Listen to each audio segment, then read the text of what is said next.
L'ouragan dévastateur Harvey, qui avait frappé les États-Unis, a eu un impact négatif sur plusieurs marchés. Spencer Welch de IHS Markit me rejoint aujourd'hui pour parler de l'influence que l'ouragan a eue sur le marché du pétrole et pour présenter un aperçu général du marché du pétrole. Spencer, merci beaucoup de votre participation. Comment les marchés ont-ils réagi aux arrêts de production aux États-Unis après l'ouragan Harvey? Bonjour, merci de m'avoir invité. Il y a eu des réactions différentes dans les différentes parties du marché du pétrole. En ce qui concerne le marché du pétrole brut, l'ouragan a eu un impact vraiment faible sur ce marché. Au cours du mois dernier, les prix du pétrole brut n'ont presque pas changé. Ils sont restés au niveau de $52 le baril.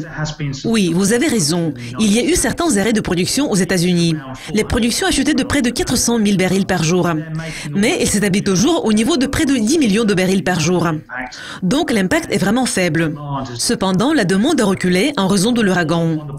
Mais s'il s'agit des produits pétroliers, l'ouragan a eu une influence beaucoup plus importante. Nous avons observé la fermeture de près d'un tiers de la capacité de raffinage des États-Unis. Donc, il y a une pénurie d'essence et de diesel. Et les prix de ces produits ont considérablement augmenté. Nous commençons à retirer nos produits de l'Europe et de l'Asie pour approvisionner l'Amérique du Nord. Nous avons parlé des États-Unis et maintenant jetons un coup d'œil au Venezuela. Il y a des problèmes persistants au Venezuela. Quel impact la situation au Venezuela a-t-elle eu sur le marché du pétrole dans la région? Et quelles sont vos prévisions pour l'avenir? Vous avez raison, la situation financière au Venezuela est sombre depuis un certain temps. Il y a 2 ou 3 ans, la production de pétrole au Venezuela a été de 2,4 millions de barils par jour. Cela représentait près de 2,5% de la demande mondiale de pétrole. À la fin de l'année dernière, la production a chuté et a atteint 2,1 millions de barils par jour. Et puis, la production a reculé encore une fois pour s'établir actuellement au niveau de 1,9 million de barils par jour. Donc, il y a une baisse constante de la production de pétrole au Venezuela en raison d'un manque d'argent et d'un manque d'investissement. Par conséquent, les producteurs de produits pétroliers réduisent leurs opérations de forage. Ils ne s'occupent plus des réparations de leur infrastructure. Ils ne font pas de travaux d'entretien. Et ils ne sont pas en mesure de payer les services de certaines entreprises de services dont ils ont besoin pour maintenir leur production pétrolière au niveau actuel.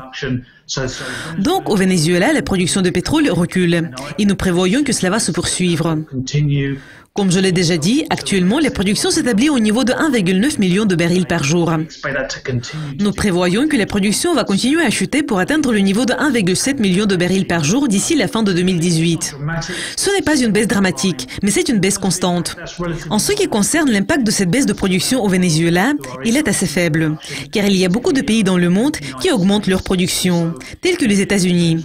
Et donc, l'influence du Venezuela n'est pas importante. Il y a actuellement trop de pétrole sur le marché mondial. Et du point de vue plus général, quelles sont vos prévisions pour le marché du pétrole pour le moment, compte tenu des problèmes tels que les réductions de production de pétrole de l'OPEP et la hausse de la production aux États-Unis dont vous venez de parler? On vous l'avait déjà dit, la stratégie que nous observons pour le moment prévoit que l'OPEP et certains de ses partenaires non membres de l'OPEP réduisent leur production. À la fin de l'année dernière, ils ont décidé de réduire la quantité de pétrole sur le marché de 1,8 million de barils par jour pour réduire l'offre sur le marché. Cela représente près de 2% de la demande mondiale. Et ils ont presque atteint l'objectif qu'ils avaient fixé. Au début, il s'agissait d'une réduction de 6 mois. Mais puis, ils ont décidé de prolonger leur programme de réduction jusqu'à la fin du premier trimestre de 2018. L'objectif est d'essayer de rééquilibrer le marché et de soutenir les prix. Mais il est à noter que ces mesures n'ont pas apporté des résultats attendus en raison d'une hausse assez importante de la production de pétrole aux États-Unis. La production a été de près de 8,6 millions de barils par jour au milieu de l'année dernière. Et elle a atteint le niveau de 9,3 millions de barils par jour, principalement en raison d'une hausse de la production de pétrole léger de réservoirs étanches. Donc le PEP a suivi sa stratégie visant à réduire l'offre de pétrole sur le marché. Mais cela n'a eu qu'un impact limité. En ce qui concerne nos prévisions, il est à noter que les prix du pétrole s'établissent actuellement au niveau de $52 le baril. Nous pensons que c'est le meilleur niveau des prix pour un certain temps à l'avenir.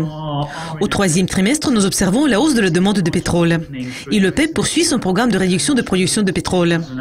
Donc, les prix vont probablement reculer pendant le reste de cette année et en 2018. D'habitude, la demande recule en hiver. Et l'année prochaine, nous prévoyons qu'il y aura une hausse de la production de pétrole aux États-Unis. Et nous pensons qu'à un certain moment, ce programme de réduction de l'offre de pétrole de l'OPEP va toucher à sa fin. Et il y aura plus de pétrole sur le marché. Donc, nous prévoyons qu'il y aura plutôt des risques de baisse au cours de ces quelques 18 prochains mois. Les prix du pétrole ne vont pas connaître une chute considérable, mais il y aura une baisse constante. Et les prix vont atteindre le niveau de 50 ou probablement le niveau d'au-dessous de 50 $ le baril. Et pour conclure, nous avons actuellement beaucoup de nouvelles sur la Corée du Nord et des sanctions éventuelles contre ce pays. Pensez-vous que cela ait une influence vraiment importante sur le marché, surtout s'il s'agit de la Chine? Évidemment, vous avez raison. Actuellement, la Corée du Nord domine les nouvelles. Et cette situation suscite des inquiétudes dans le monde entier. Mais l'impact de la Corée du Nord sur le marché du pétrole est assez faible. Oui, il pourrait y avoir de nouvelles sanctions. Mais nous prévoyons toujours que cela aura un impact assez faible sur les prix du pétrole. Le commerce du pétrole entre la Corée du Nord et d'autres pays n'est pas important.